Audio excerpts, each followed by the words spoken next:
Okay, happy Friday racing, bayang karerista. Araw tayo ng Biyernes, January 5, 2024. At shoutout muna tayo saglit kay Boss Second Monsod.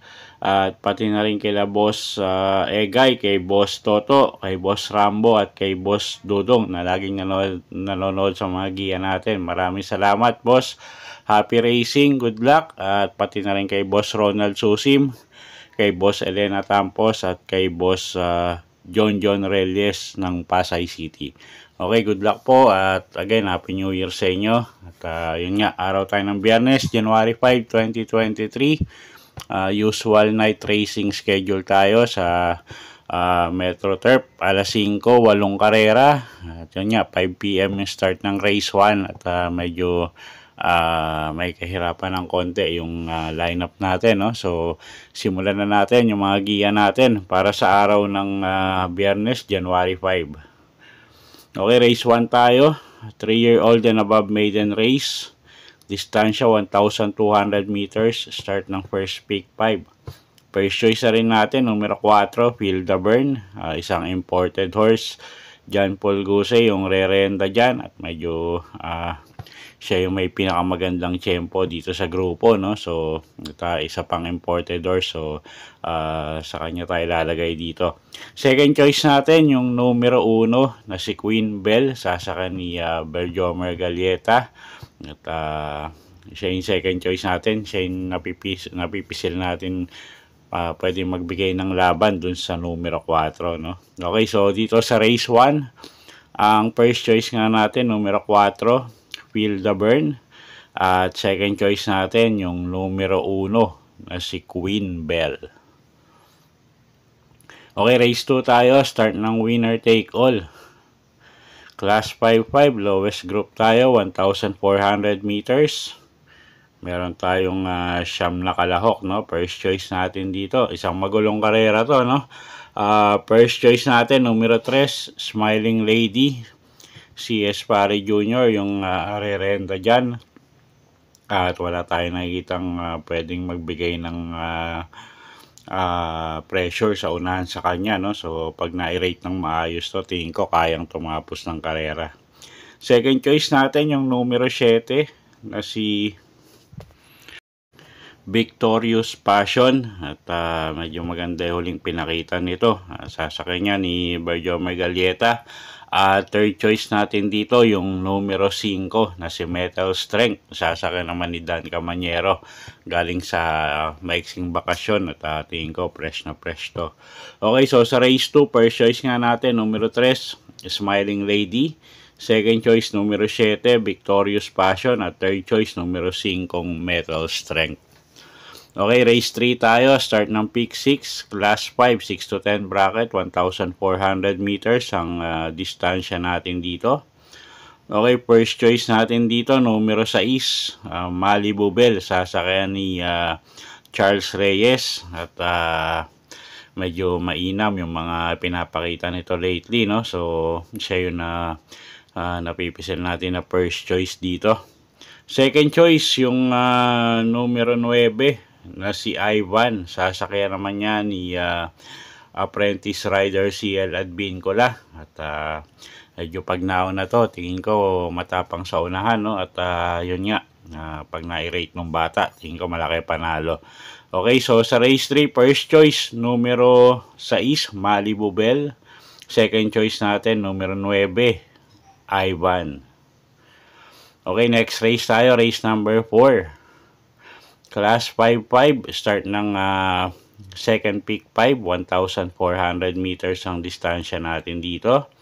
First choice natin dito, couple entering numero 3, Polido at Pendant. Sasakay niya ni CL Advincula at ni AR Villegas. Medyo kinapos lang si Pendant nakaraan, no?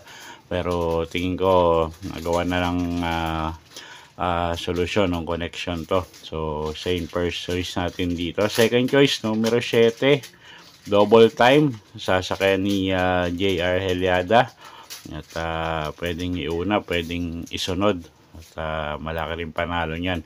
At kuha tayong third choice, yung numero 2 na si Ring Abel. Sasakyan naman ni JC De La Cruz. Okay, so dito sa race 4, first choice nga natin, couple entering numero 3, Polido at Pendant. Second choice, numero 7, double time. At third choice natin, yung numero 2 na si Ring Abel. Okay, race number 5 tayo. Start ng peak 4. Class 4, 22 to 27 bracket, 1,400 meters ang distansya natin dito. Medyo magulong karera to, no? So kung may kursonada kayo, dagdag nyo na lang. At syempre, nandito yung paboritong kabayo ng bayang karerista, si Sundance. Okay, first choice natin dito, numero 9, Queen Louise. Sasakay ni JB Hernandez. Tingin ko gumang na yung laban niya. At siya na rin yung first choice nga natin dito. Second choice, numero 10, Sundance. At yun nga, nakita nyo naman kung paano na-atraso nakaraan to, no? At yun nga, kung ilalabas ng connection, tingin ko malaki pa rin panalo rito. Third choice natin, couple entering numero 2, Prades Cutie at Luke Skywalker. Although medyo maraming matulin dito. At sila na yung third choice natin dito. At pwedeng pang dagdag pang dehado, no? Yung numero 4, Electrify. Okay, so dito sa race 5, first choice nga natin, numero 9, Queen Louise. Second choice, numero 10, Sundance. Third choice, couple entering numero 2, Prades Cutie at Luke Skywalker. At pwedeng pang dagdag, pang dehado yung numero 4 na si Electrify kung kursonada nyo. Okay, race 6 tayo. Class 5, 11 to 15 bracket, 1,400 meters ang distansya natin dito. First choice natin dito, no, numero 4, Cold Digger. Nasa kanya Jan Alvin Gose. At pag nilabas ng connection, tingin ko malaki panalo, no? Sobrang baba na at lately nga medyo nag-i-improve yung mga takbo nito. Second choice natin, yung numero 5 na si Central Bank. JB Bakaygay naman yung re-renda dyan. Medyo inconsistent lang yung mga takbo, no? Pero pag tumakbo ng maayos to, tingin ko malaki rin ang panalo. Third choice natin dito, yung numero 1 na si Antonio De La Mogis. At medyo magaganda rin ipinapakita niya ng mga huling takbo niya. So tingin ko may panalo rin yan. Okay, so sa race 6, first choice numero 4, Cold Digger. Second choice numero 5, Central Bank. At third choice numero 1, Antonio De La Mogis.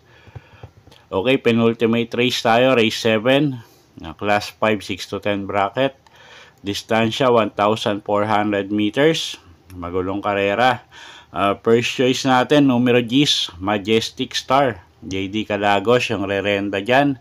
Gamay nung hinete. At medyo maganda yung post position niya. So, tingin ko makakaremate ng maayos. Angkop yung distansya sa kanya.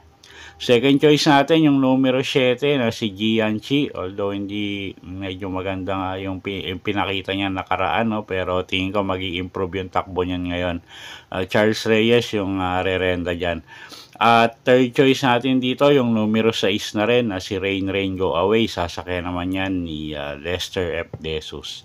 Okay, so sa race 7, first choice numero 10, Majestic Star. Second choice numero 7, Gianchi. At third choice nga yung numero 6 na si Rain Go Away.